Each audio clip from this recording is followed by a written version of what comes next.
When are we going to get it right in Nigeria? With our leaders every now and then trying to punish the masses while they themselves are perpetuating this same evil.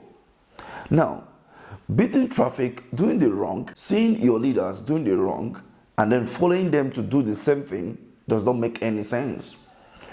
I think what we should do is that each and any time we see our leaders trying to do the wrong, we should try and stop them from doing those things.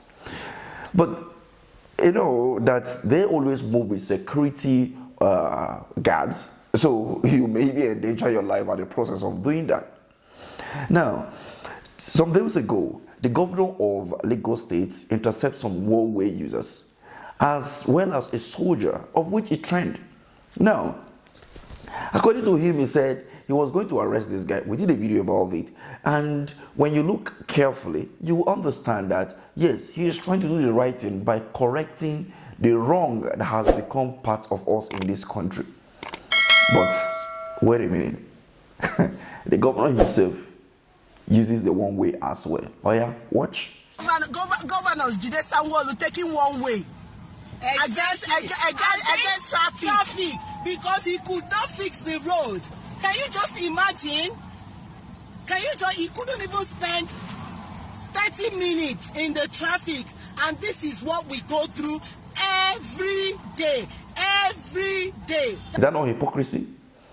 He uses the one way and he turn around to arrest people using one way. Okay, it's fine. That was in the past. Now we are in the present. So let's look forward to how we can make the country look better. To this work, we have to withdraw 50,000 soldiers that are doing police work to do their own work. Men of the armed forces believe, as if we're still under a military dictatorship, that they are above the law. We're even lucky that no incident, there was no unfortunate incident. Last year, August, some policemen were controlling the traffic around Ojo area, and because a vehicle was stopped, or vehicles were stopped, soldiers came from one of the vehicles and pounced on the police officer, and inspector was killed. What happens in such a situation where we have had to go to court? Because even to release the soldiers for investigation was problematic. Okay. It was the same thing in the case of Wadume, where a captain led soldiers to attack 3 policemen and kill them who had come to arrest a very dangerous criminal suspect. And what happened? The soldiers, they were even charged.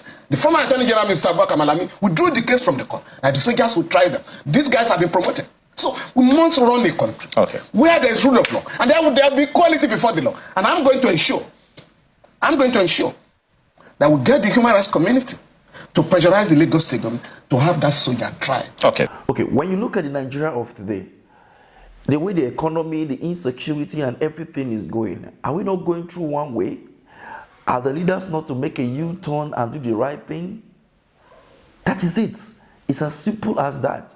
You look at the country is being driven by the government of the day through the one-way direction.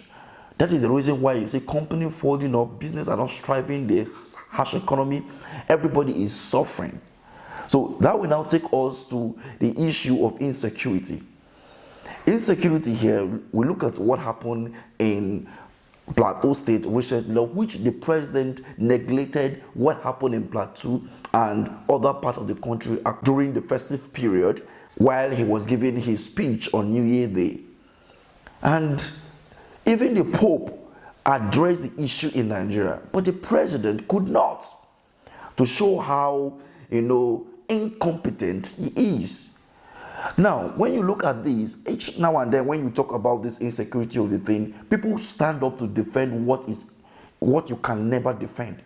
Like what this Army General is talking about here, when the people are saying, okay, we stand up to defend ourselves since the Army could not do that.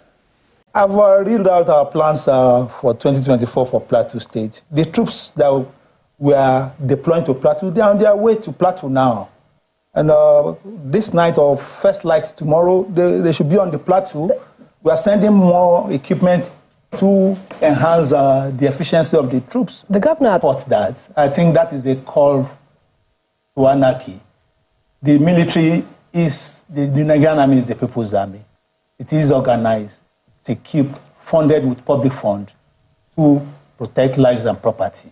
And when we have a situation where people freely carry and use arms, then it becomes a lawless state. But we have enjoined the people of Plateau that they should work in synergy with the military. They should report incidents. They should assist the military with information so that the military can respond as quickly as possible. Look at the Global Terrorism Index. Nigerian Fulani militants named as 4th deadliest terrorist group in the world. 4th. And here we are. Our military cannot defend us. In fact, this internal whole issue, insecurity issue, is something that the police needed to handle. But they're not doing enough. The military comes in and they're not doing enough. Now, 50 hardened criminals were converted to police constable in Kano. That was in October 17, 2023. 50 hardened criminals. Now, then what do you expect when you see accidental discharge? You see misbehavior here and there. Now, watch this video and see where these people were recruited into the Nigerian army.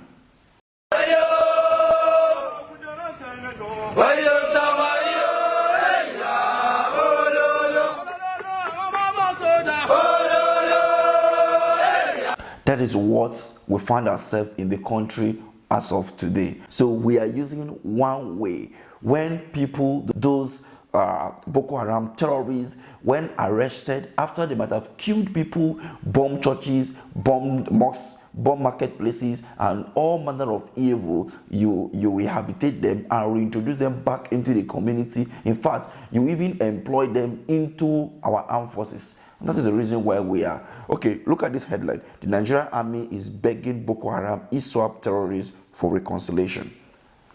Now, repentant terrorists to enjoy foreign education, Senate bill. Where are we heading to? And this is the problem in Nigeria as of today. So what do you expect Nigerians to do? So if the government and the leaders are using one way, you know, the one way now in this context here is the way at which they are doing things. A terrorist that is supposed to be cooling his head in prison is here carrying the gun. That I know this doesn't make any sense. So how do you expect these people? How do you even know that these people are repentant terrorists? Have we seen or heard in any part of the world where repentant terrorists are being reintroduced into your armed forces? I have not seen, I have not heard. It's only in Nigeria this can happen.